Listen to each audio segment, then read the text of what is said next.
জানিয়ে দেব সর্বশেষ আপডেট বাংলা সংবাদের শুরুতেই শিরোনাম।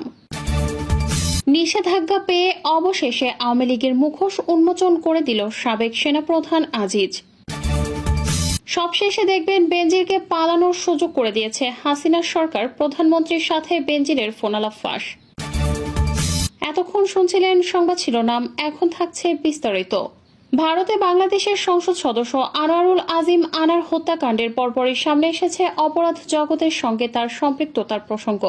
অন্যদিকে সেনাবাহিনীর সাবেক প্রধানের ওপর মার্কিন নিষেধাজ্ঞা এবং সাবেক পুলিশ প্রধান বেনজির আহমেদের বিপুল পরিমাণ সম্পদ অর্জনের বিষয়টি নিয়ে দুদকের তৎপরতার ঘটনায় চলছে তোলপাড়।